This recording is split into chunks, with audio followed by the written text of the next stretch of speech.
he estado en Radio France, he estado en Citibanamex, que es el Banco Nacional de México, he estado en la Asociación Americana de Antropología, también el BBVA Perú, entre otras organizaciones, como para no extenderme, pero siempre compartiendo esta idea de lo que es la antropología de negocios. Además que siento que se le debe dar una cara a la antropología de negocios, por lo menos en Latinoamérica, que es un tema tan nuevo, para dos frentes, ¿sabes? Que es mi propósito. Número uno, para compartir los beneficios con las empresas y las organizaciones. Y número dos, para los científicos sociales que quieren hacer el salto al mundo empresarial, al mundo aplicado, pero de pronto no encuentran como una cierta guía, una ruta, un mapa, y quiero que esas charlas que nosotros compartimos sirvan para eso. Queremos ser mapas para ellos.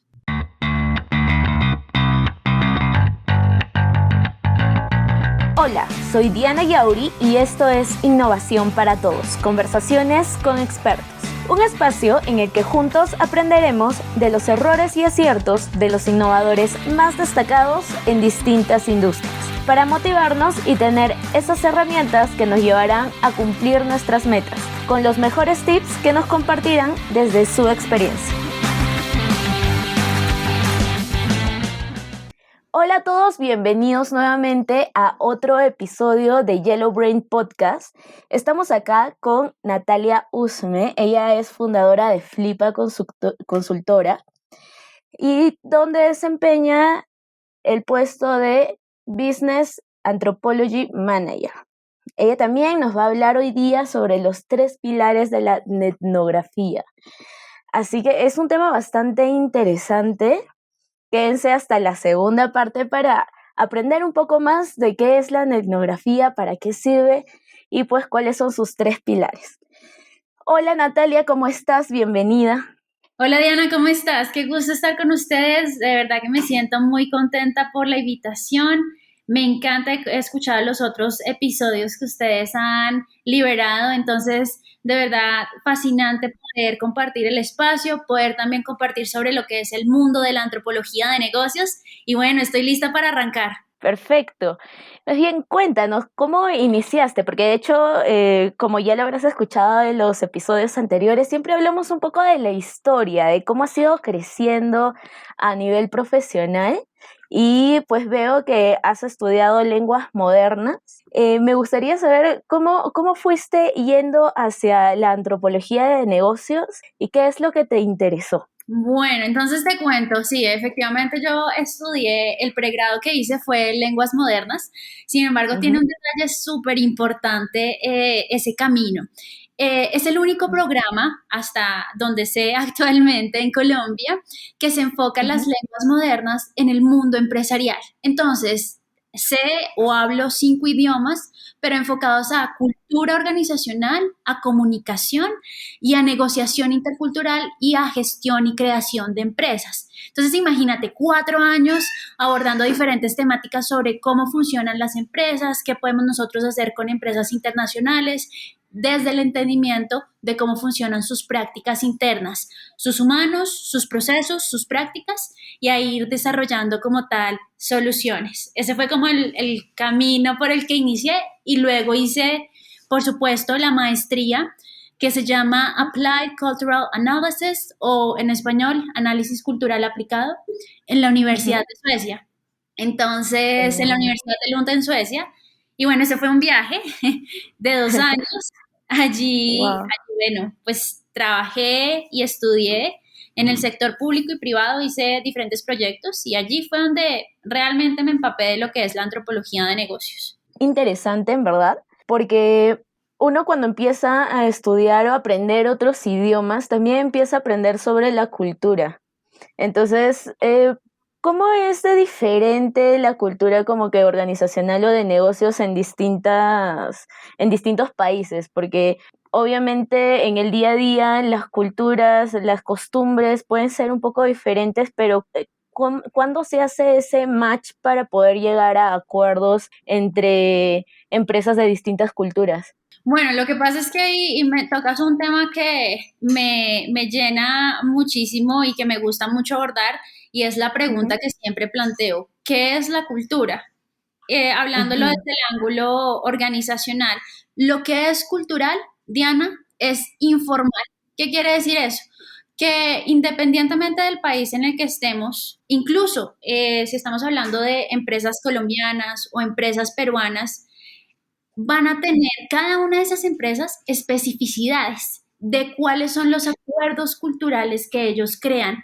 Y eso parte mucho de la visión del mundo que las personas al interior de la organización tengan, de las narrativas organizacionales que se hayan diseñado, y a partir de esas narrativas van naciendo valores, van naciendo mitos, van naciendo un hush-hush análogo y digital sobre qué es buena práctica en la organización, cómo nos visualizamos y que definitivamente, por ejemplo, no aplicamos al interior de la organización. Entonces, y esto está embebido, algo que tú mencionas muy clave, también con los contextos externos en donde cohabite como tal esta organización.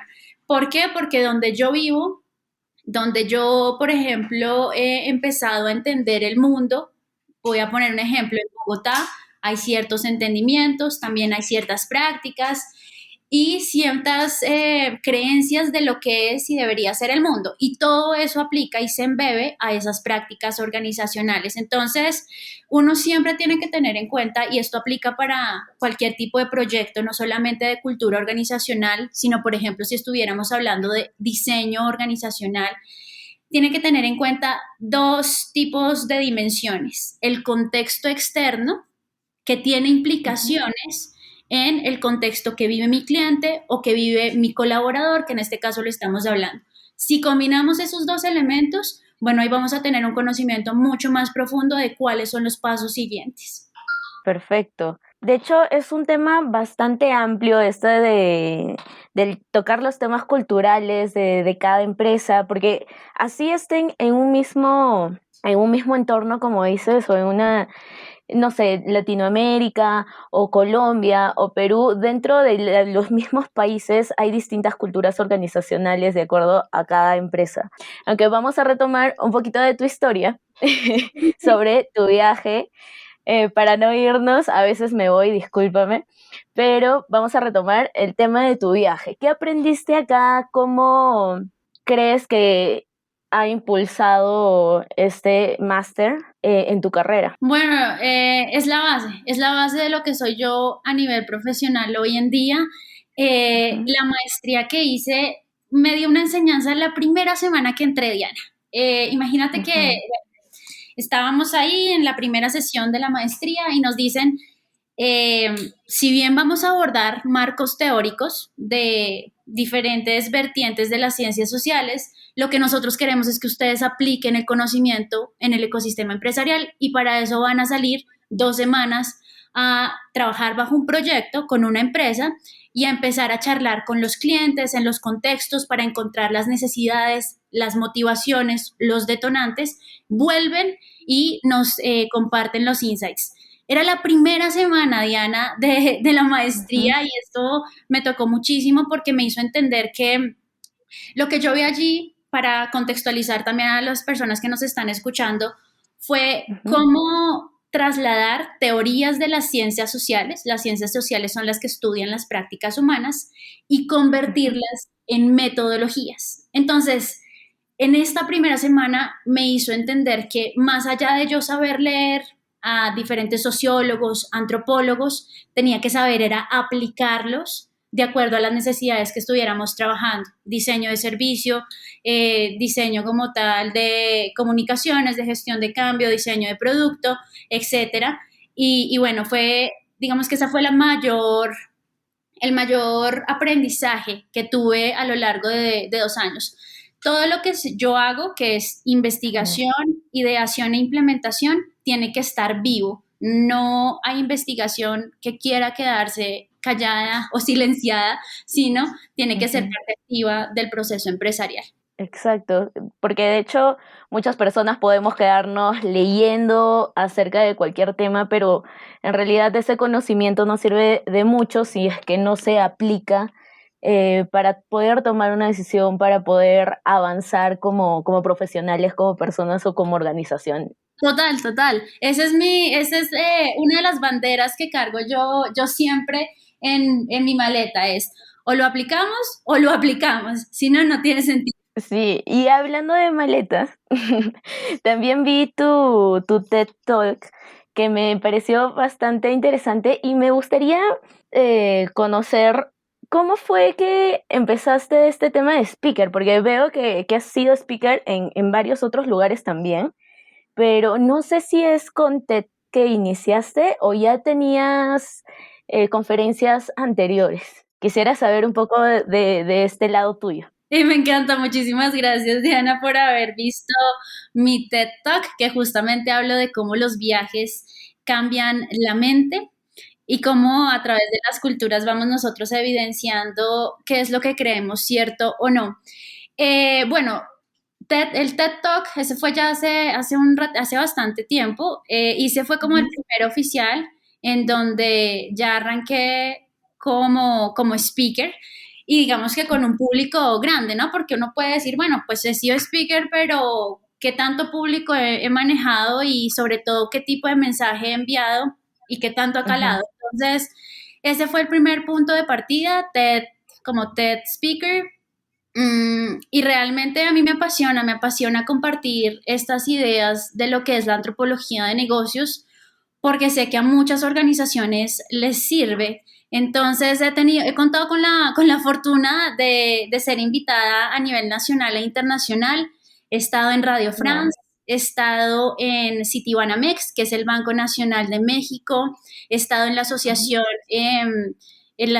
Americana de Antropología, también el BBVA Perú, entre otras organizaciones, como para no extenderme, pero Ujú. siempre compartiendo esta idea de lo que es la antropología de negocios. Además que siento que se le debe dar una cara a la antropología de negocios, por lo menos en Latinoamérica, que es un tema tan nuevo, para dos frentes, ¿sabes? Que es mi propósito. Número uno, para Ujú. compartir los beneficios con las empresas y las organizaciones. Y número dos, para los científicos sociales que quieren hacer el salto al mundo empresarial, al mundo aplicado, pero de pronto no encuentran como una cierta guía, una ruta, un mapa, y quiero que esas charlas que nosotros compartimos sirvan para eso. Queremos ser mapas para ellos. ¿Y cómo así te llamaron a TED? Bueno, esa es una historia muy interesante, Diana, Ujú. porque esto se dio por serendipia, que por cierto es una de las palabras, mis palabras favoritas. Serendipia pues significa que como por acaso, por cuestiones de la vida, no fue planeado. Realmente yo estaba en un Starbucks en Bogotá. Al lado de mi mesa estaban los organizadores de TED. Ellos escucharon como tal una conversación que yo estaba teniendo con mi socia, en la que estábamos hablando de diferentes cuestiones, de antropología, de viajes, y en ese momento ellos estaban buscando a un speaker. Empezamos a charlar y básicamente que la magia se generó Wow, y así llegué. qué genial, qué interesante. Y a partir de eso, como que ya entraste al mundo del speaker, de ser speaker. Sí, así fue, básicamente muchos. Sí. ¿Y cómo fue que fundaste Flipa? O sea, ¿en qué momento dijiste, ok, ahora necesito tener algo mío, algo propio, una empresa consultora? ¿Cuál fue el momento en el que dijiste, tengo que dar este salto? Bueno, realmente yo soy la co-owner, no soy la Ujú. fundadora. La fundadora es Joana Manrique. Flipa tiene está Ah, cumpliendo wow. Ok. 18 años, es mayor de edad.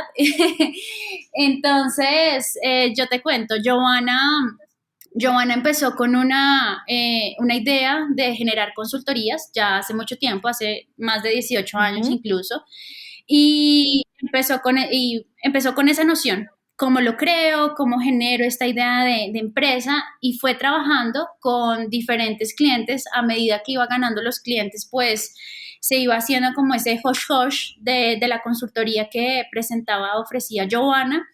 Y bueno, así fue creciendo como tal, la organización misma se fue posicionando en el mercado colombiano, y cuando yo retorné de Suecia, Ujú. le dije a Joana, ¿por qué no nos asociamos y creamos este modelo de consultoría que es completamente diferencial y nuevo en Colombia, en Latinoamérica. Y a partir de esa combinación entre Giovanna es administradora de empresas y una antropóloga de negocios, es que nace el concepto de Flipa, que hoy en día pues es lo que las personas conocen. Sí, esa es como la historia, y Flipa significa transformar, innovar, mirar las cosas de forma diferente, y eso es lo que hemos venido haciendo desde ese entonces. Perfecto. De hecho, yo creí que eras fundadora, pero me encanta como que este giro que le han dado de alguna manera a la empresa. Y pues quisiera preguntarte también cómo es que la antropología ingresa a un negocio, porque de hecho muchas personas pues tienen sus negocios, tienen sus empresas o incluso son emprendedores, pero ¿a qué nivel podemos utilizar la antropología o cómo podemos introducir este tema dentro de nuestros propios emprendimientos? Ok, entonces todo emprendimiento y toda organización tiene tres frentes: o ofreces productos, o ofreces servicios, o experiencias. Y en el diseño de esos productos, servicios, experiencias es donde entra la antropología de negocios. ¿Por qué entra allí? Porque para tú poder diseñar como tal, partamos de un servicio, por ejemplo, tienes que conocer quién es tu cliente. Y número uno, ¿quién es tu cliente? Número dos, ¿en qué entorno va a coexistir como tal el servicio? Eso es el contexto. Número tres, ¿cuáles van a ser los detonantes que van a hacer que ese cliente se interese por tu servicio? ¿Cómo vas a generar ese proceso de deseabilidad, de factibilidad, de viabilidad? Y a partir de ello, ¿cómo se hace? El antropólogo de negocios hace un proceso de investigación que se llama etnografía, son entrevistas semiestructuradas, es observación participante, observar las prácticas del cliente, entre otras metodologías. Una vez recoge como tal ese insumo, logra unos insights y entonces le dice al emprendedor o a las empresas: con estos insights vamos a diseñar el servicio A, B y C, va a tener estas características. Listo, vamos a prototipar, y en ese prototipado también vamos a hacer testeo. Entonces ahí de nuevo entra el antropólogo para observar las reacciones como tal de las personas con las que estemos testeando nuestro producto o servicio.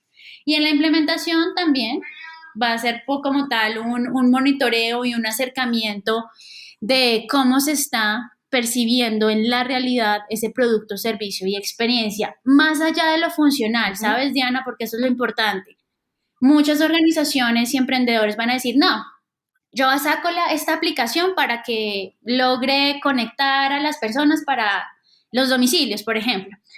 Pero ¿qué hay detrás de ello? Hay una conexión social, hay una conexión relacional, hay una conexión simbólica. Simbólica es que significa algo más, entre otros elementos. Son esas dimensiones que van a hacer que el producto, servicio o experiencia sea realmente diferencial en el mercado. Y bueno, pues ese es el foco, ¿no? Lograr destacarse en un mercado que puede llegar muchas veces a estar saturado de las mismas ideas y de las mismas implementaciones operacionales. Ese es el valor que va a otorgar el antropólogo de negocios. Entonces, ustedes también trabajan muy de la mano con los que diseñan los servicios, que ahora hay también una parte bastante importante del mundo de la innovación, que son estas personas que se dedican a también estudiar el mercado para ya ir a una parte más de aplicaciones, de cuál es el ciclo que va a tener que cumplir este cliente al momento de tener un servicio, de obtener un servicio o de realizar una compra. Efectivamente, nuestra capacidad como antropólogos de negocios está en el diseño, y hablo acá de cliente interno o de cliente externo, porque no olvidemos que para los primeros que tendríamos nosotros que estar diseñando son los colaboradores, pero también entonces tenemos el grupo de clientes como tal, y ahí va de la mano esas teorías, sobre todo, que es el gran diferencial, convertidas en metodologías para ese diseño de servicios o de productos. Perfecto. Y bueno, muchísimas gracias por compartirnos parte pues de tu experiencia, de cuáles son las cosas que te mueven, que veo que eres bastante apasionada por el tema de la antropología de negocios y también por compartir tus experiencias. No sé si deseas compartirnos algo más que de repente se me ha escapado por ahí por irme mucho al tema de antropología, porque es bastante interesante para mí, pero pues veo que también te gustan mucho los viajes. No sé si nos podrías hablar un poquito de eso también, como un adelanto para aquellas personas que quisieran escuchar tu TED Talk, que lo pueden encontrar en YouTube. Pues lo fundamental que a mí me han enseñado los viajes es a desestabilizar lo que creo que es cierto. ¿Y a qué me refiero con esto? Y esto me ayuda muchísimo en los proyectos. Estamos hablando de desestabilizar los sesgos. En Colombia, particularmente en Bogotá, en donde yo vivo, la gente se comporta de cierta forma. No podemos generalizar, pero por ejemplo en Latinoamérica la gente tiende a ser muchísimo más cálida, más cercana, incluso físicamente, y esto te estoy hablando así se conozcan de una sola vez, son más cercanos. Cuando fui a vivir a Suecia, esto es un ejemplo, la gente no es así, existe una distancia física súper marcada, no son tan cálidos, también por los mismos factores culturales, y este es solamente un ejemplo para entender que el mundo no funciona igual en todos lados. ¿Cómo le sirve esto a una organización? Tu aplicación, tu servicio no va a funcionar igual en todos lados. Hay que desestabilizar esas creencias que tienes sobre el cliente, independientemente de que estemos hablando de que sea análogo o digital.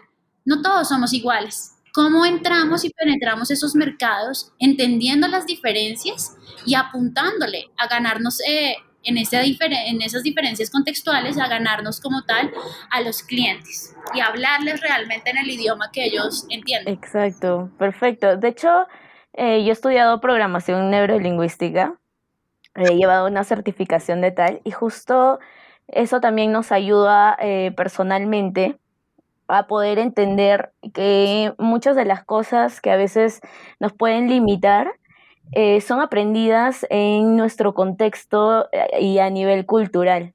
Entonces también ahí el tema de poder viajar hace esto, que puedas decir, ok, conociendo otras culturas puedo adquirir otro tipo de conocimientos, puedo empezar a cambiar mis creencias y creo que va bastante de la mano. A mí me gusta a veces verlo un poco como si la empresa fuera también una persona y que está aprendiendo a abrirse en el mundo para poder crecer.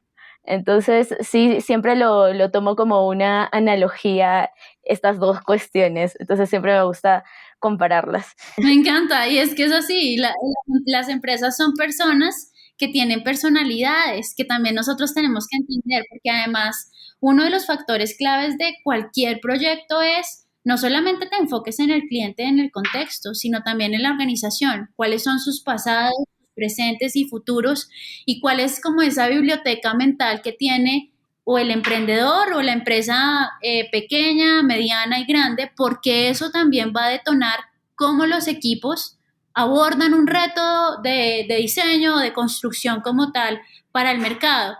¿Qué stoppers tenemos o no? ¿O cuáles son las lecciones aprendidas de otros proyectos, etcétera, etcétera, etcétera? Entonces, muy interesante verlo de esa Sí, de forma. hecho a mí me permite bastante porque sabemos que todas las personas también estamos en constante cambio y tenemos que adaptarnos.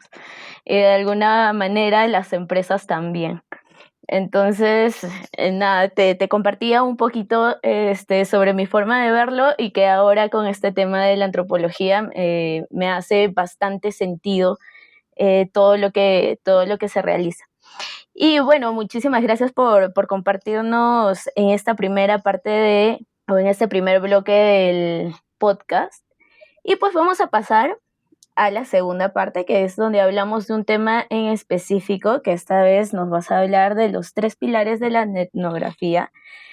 Nos explicaste un poco acerca de ello, pero vamos a entrar un poco al tema donde podemos disgregarlo más. Pero antes de ello, quería entrar a qué es exactamente la etnografía, para entrar en contexto. Sí, me encanta. Justo me gusta que empecemos contextualizando qué es la etnografía.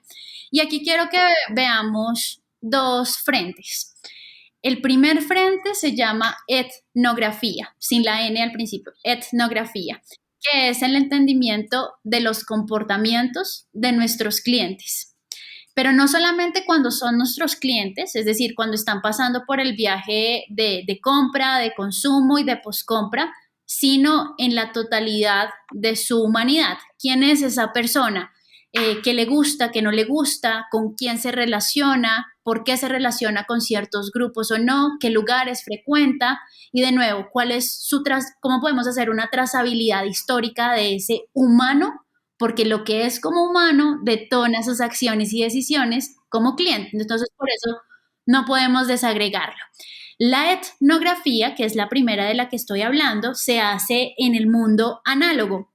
Entonces, ahí es cuando te digo, la etnografía puedes hacer entrevistas semiestructuradas, puedes hacer observaciones estando con el cliente en el mundo físico y de allí recolectando datos contextuales que en inglés se conoce como thick data, diferente a big data, ¿no? Datos contextuales. Entonces, esa es la primera dimensión. Pero, ¿qué pasa? Hay una segunda en donde decimos, pues no solamente podemos hacer etnografía en el mundo físico, sino que también debe existir su versión, su gemelo, de alguna forma, en el mundo digital. Y ahí es cuando llega la N en etnografía y se convierte en netnografía. Y esa es de la que vamos a hablar el día de hoy. La netnografía no es algo nuevo, ¿no? Ojo con esto. La etnografía está en el mundo desde 1995. Entonces, siempre me gusta contar esto porque ha estado alrededor de nosotros, sino que ahorita tomó más auge por el contexto mismo, pero la creó Robert Kozinets en el 95 como punto de partida. ¿Y qué fue lo que creó? Básicamente él dijo, pues en el mundo online, en el ciberespacio, las personas también tienen hábitos, comportamientos y acciones que nos van a llenar de un insumo muy importante a las empresas sobre cómo podemos innovar, cómo podemos adaptar nuestro producto, servicio o experiencia a las expectativas que tienen como tal los clientes y que están compartiendo sus expectativas online, por supuesto, y cómo podemos también mejorar esto que nosotros estamos ofreciendo como empresa.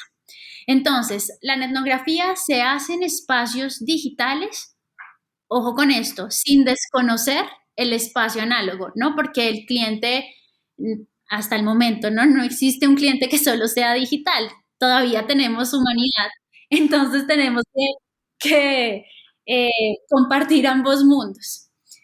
Y esa sería como la definición.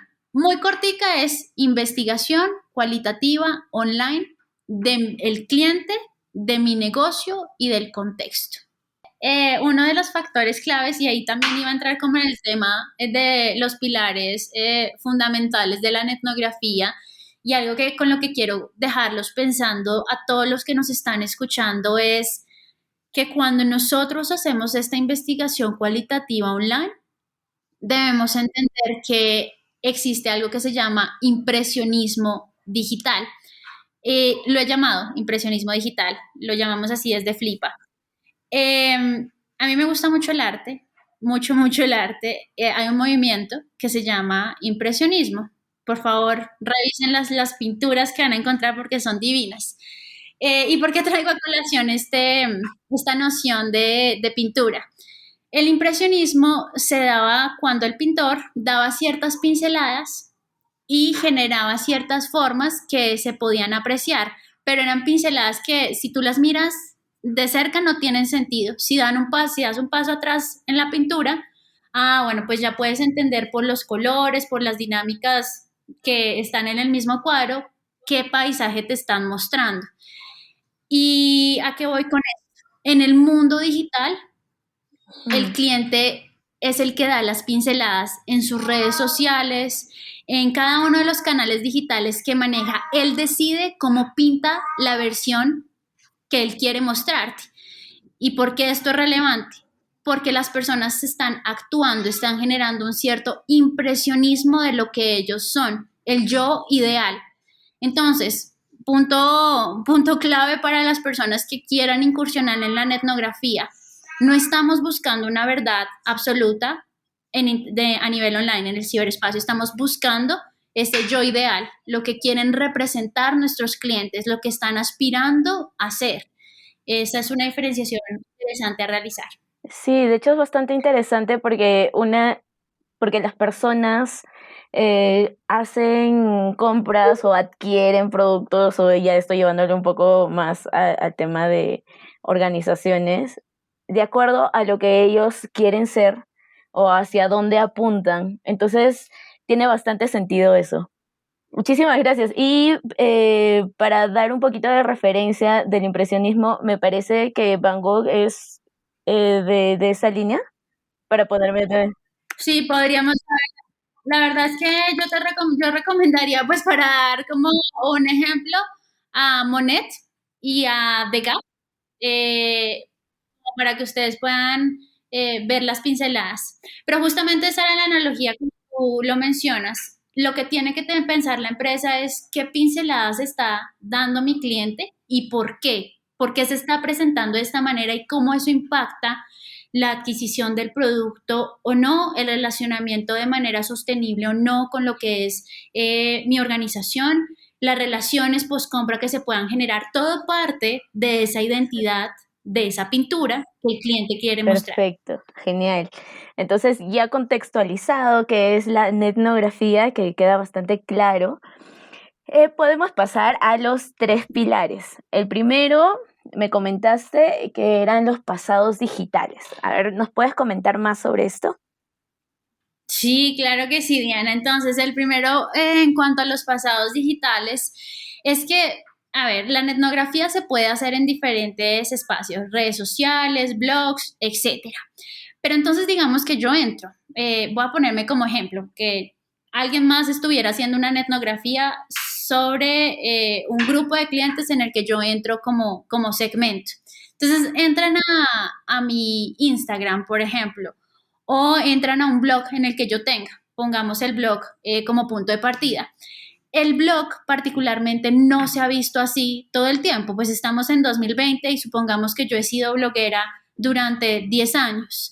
Existen diferentes herramientas online que nos ayudan a ver cómo se veían estas plataformas antes y por qué es relevante para los negocios, porque eso nos ayuda a entender cuáles son los pasados digitales de las plataformas que está utilizando mi cliente o que está decorando mi cliente. Es como si uno pudiera, hablando de un blog, es como si uno pudiera entrar al cuarto, a la habitación de ese cliente y ver en un histórico cómo ha sido decorado. ¿Por qué es relevante esto para el negocio? Porque a partir de ello yo voy a poder sacar insumos de sus gustos, de sus discursos, es decir, de su lenguaje, y eso puedo utilizarlo para comunicaciones, para marca, etcétera.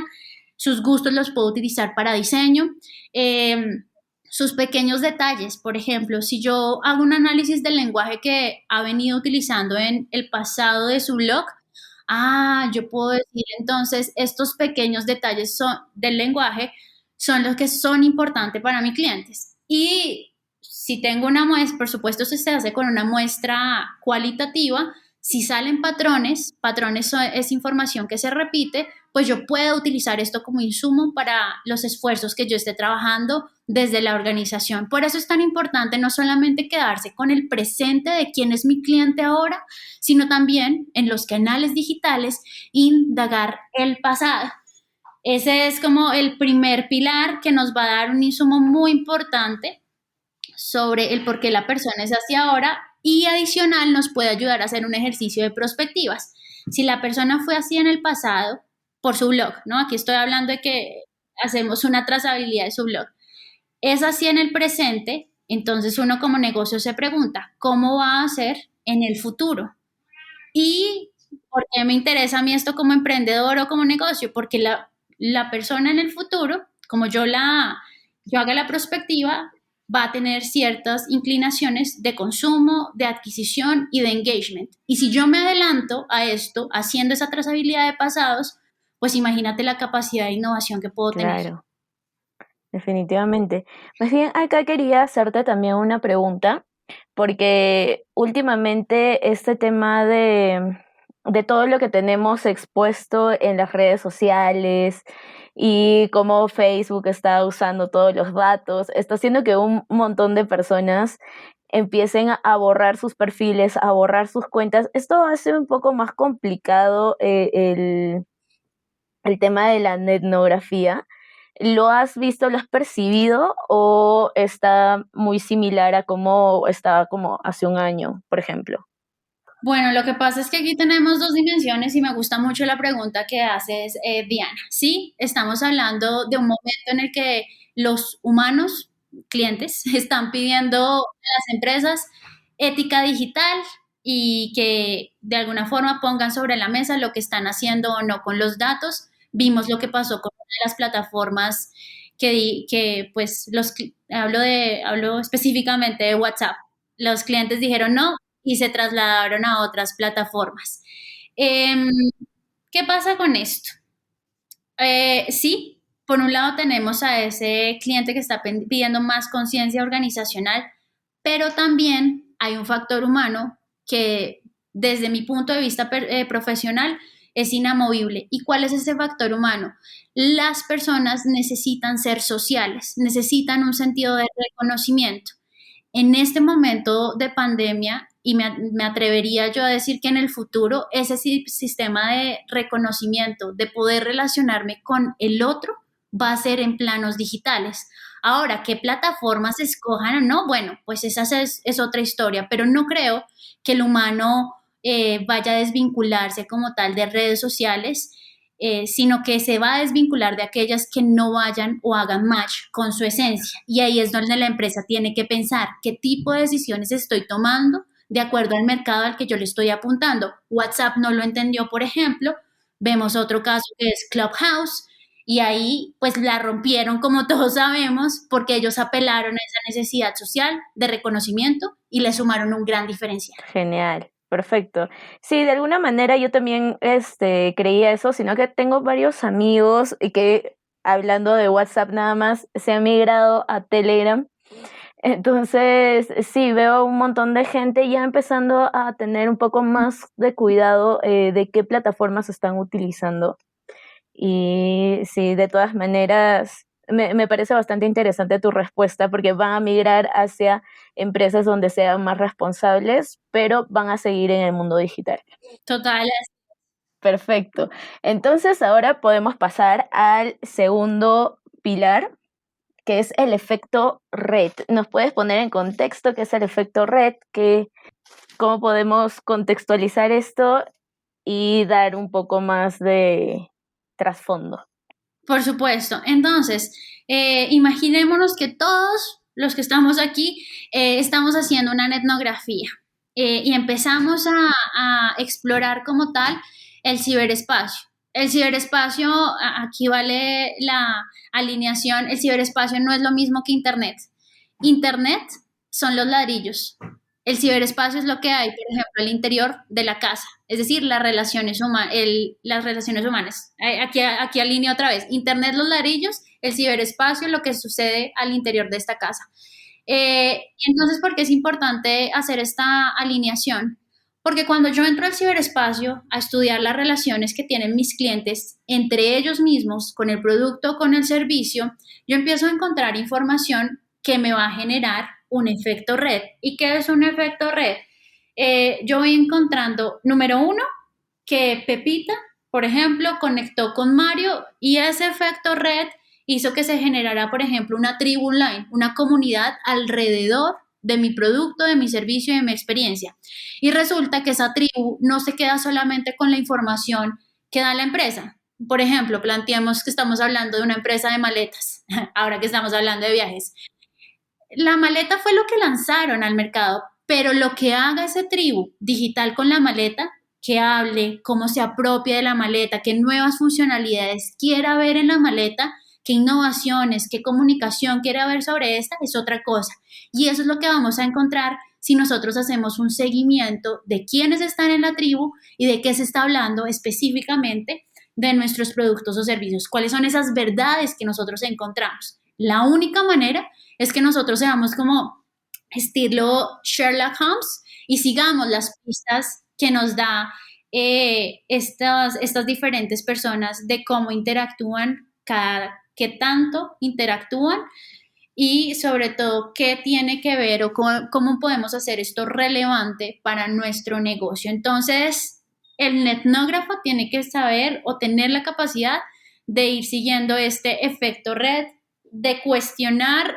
Cuando hablo de cuestionar es analizar muy profundamente qué es lo que están diciendo nuestros clientes y cómo hacer conexiones a través de lo que nos están diciendo nuestros clientes, que se llaman conexiones improbables. Y es saber unir conceptos de los insights que me estén dando ellos. Ese sería el pilar número 2. Hablando de eso, justo el otro día estaba conversando con un amigo que trabaja muchísimo en redes sociales y me comentó de un libro que decía que hasta la tercera conexión había una influencia bastante fuerte de una marca o sobre algún tema en específico. ¿Ustedes hasta qué nivel alcanzan? O sea, yo soy usuaria, por ejemplo, de las maletas. ¿Mis amigos y los amigos de mis amigos o solo se quedan como que en la comunidad cercana a mí? Depende, eso depende del foco de proyecto. Y aquí te digo depende, esa es una de las respuestas, digamos, que traigo siempre a la mesa, porque depende de lo que busque como tal la organización, depende del tiempo, depende de ese alcance y depende sobre todo de la intencionalidad que tenga la etnografía. Entonces, no te podría dar como una respuesta específica, pero sí una macro que depende del negocio. Y adicional a esto, me gustaría agregar que acá no estamos hablando de redes sociales solamente de marca, ¿no? Estamos hablando de que, por ejemplo, fuera el caso de esta maleta, me sirve para diseño, me sirve para comunicación, sí, claro, me sirve para marca, pero también me sirve para innovación. Entonces son diferentes frentes o diferentes unidades de negocio en las que se puede hacer zoom con esta metodología. Perfecto. Entonces me queda claro y creo que podríamos pasar al pilar 3, a menos que quieras añadir algo para cerrar el pilar número 2, que es efecto red. No, realmente pienso que ahí está súper completo que todos pensemos cuál es la red, cuál es el ecosistema básicamente de personas que se están relacionando con mi producto o servicio a nivel online, qué están diciendo y por qué lo están diciendo. El número 3 son personas de interés y se llama así porque algo que debemos tener muy alineado, y esto viene desde principios del proyecto, es qué tipo de personas van a ser los participantes en la etnografía. Esto puede llegar a sonar muy obvio, digamos, las empresas dicen, no, pero es que nosotros ya tenemos los segmentos listos y ya con esto podemos empezar la etnografía. Parte yo siempre de todo proceso de investigación se debe revisar qué información tiene el emprendedor o tiene la empresa sobre su cliente.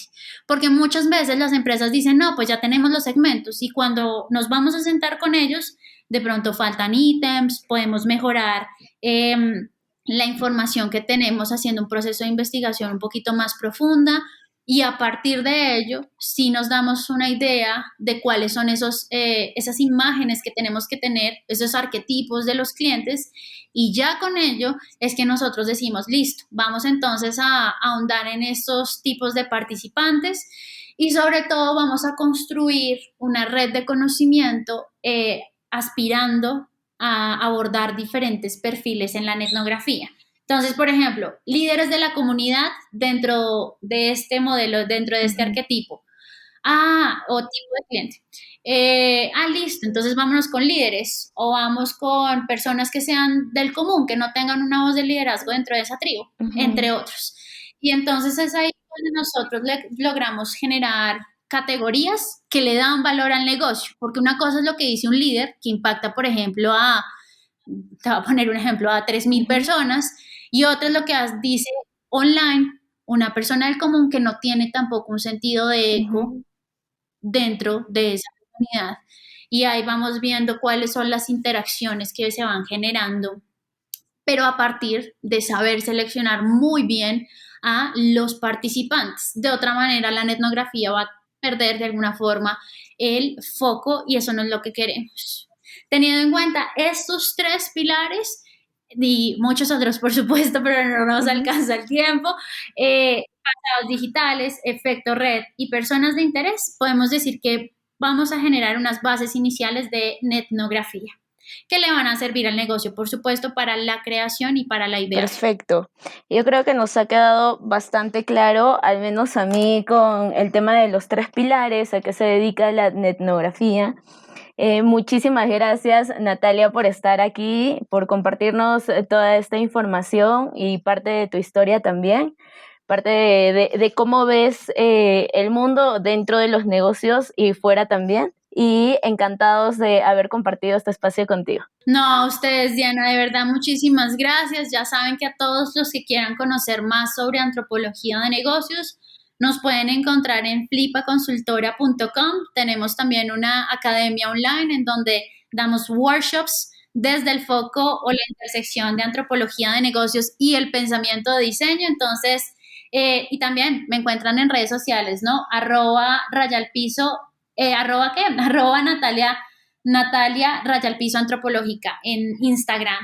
Y bueno, allí nos podemos seguir charlando sobre la antropología de negocios. Perfecto, entonces cualquier duda que tengan con respecto al tema nos pueden contactar también en nuestras redes sociales y vamos a etiquetar a Natalia para que nos pueda estar ayudando, contestando con algunas preguntas, algunas dudas, o la pueden seguir directamente a ella y consultarla. De hecho, es una persona bastante abierta con la información. Gracias también por estar compartiendo todo esto.